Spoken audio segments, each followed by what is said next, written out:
what I have here is an unknown brand lock with a CES key. I'm not sure what that stands for. Yeah, I don't know what that is. But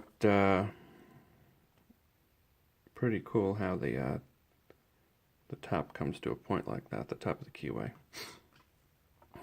Okay, so I've never opened this lock. Well, I've picked it, but I've never gutted it, so I'm curious to see what's inside. I think there's only maybe one or two security pins, or at least one spool that I know of, but so let's go ahead and get started. There's going to be a little Sparrows, they call it their Euro hook.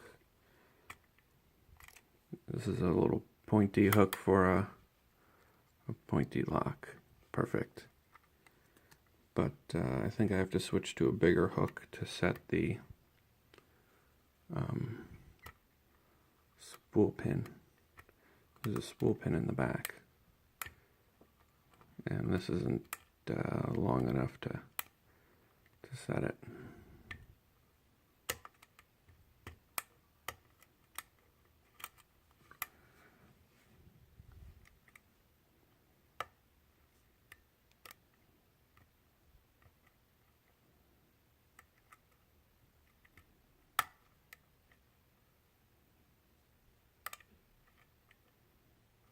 Okay, so far so good.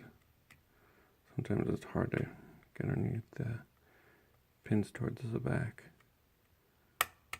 Okay, so I have a really deep full set. So at this point, just from trial and error, I know I can't set it with this little guy, so I'm going to use this longer hook, and I'm going to head back there from the bottom and try to set them that way.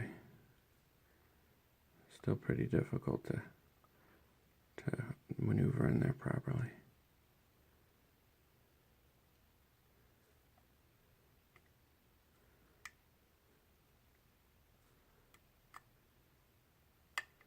There we go.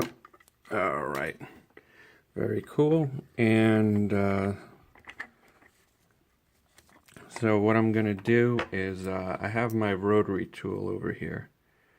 See, I have to cut this pin in the back, or this little ring in the back that's kind of squished onto him.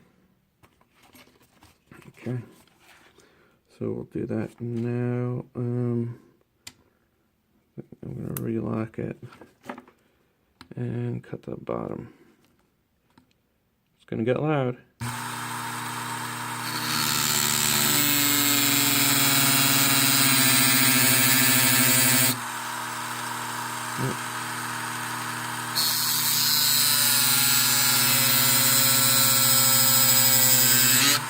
Alright, so that's that.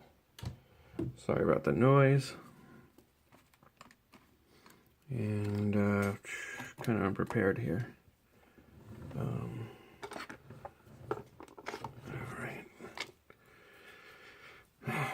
So I'll try to get this ring off of him. Alright, so it wasn't too bad.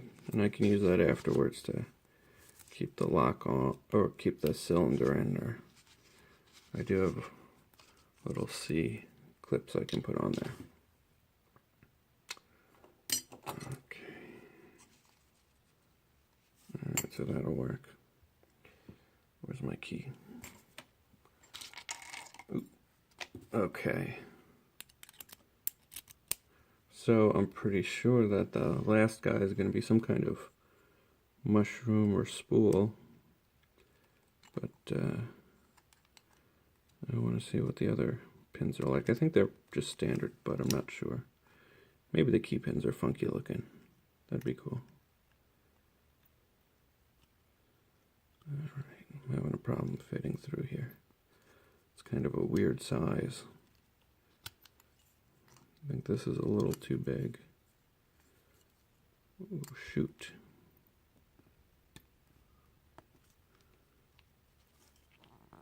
Oh god, that's not gonna fit. Alright, so I think we're gonna have to do this the old-fashioned way. Okay.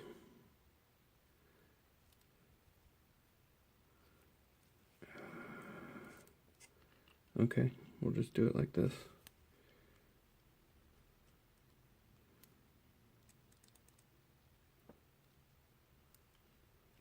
The last one is a regular driver. How can that be? Was it number 5 that was a spool? Oh, it was number 5 the whole time. It's a very long spool. Look at that. Holy shit. And I think that's all we're really going to see.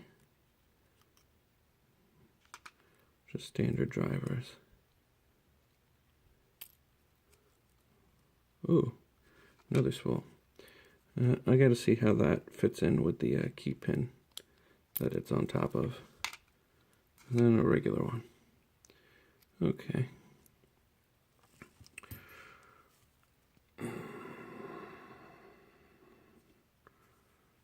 Alright. Drop the key pin out. Little pointy key pin. Alright, but let me just see something.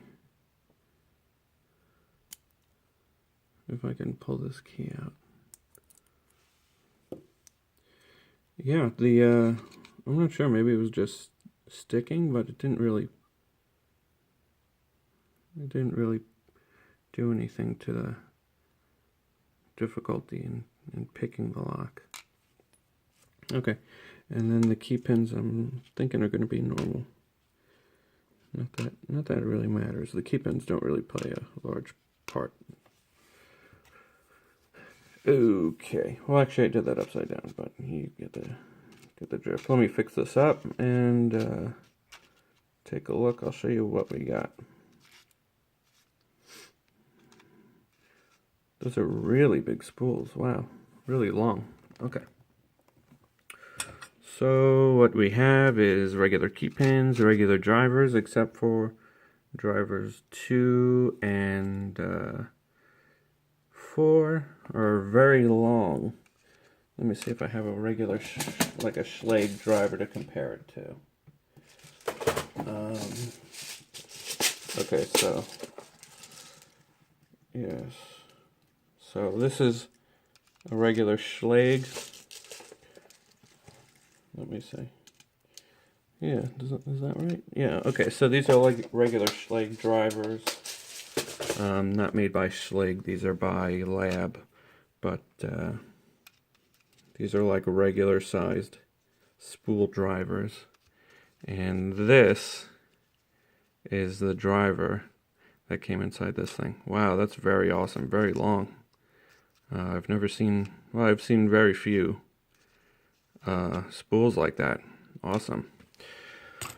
Okay, thanks for watching, and if anybody knows what this is, let me know, because I'm not sure what this brand is. Looks like 2 intertwined S's. Yeah, okay. Thanks for watching.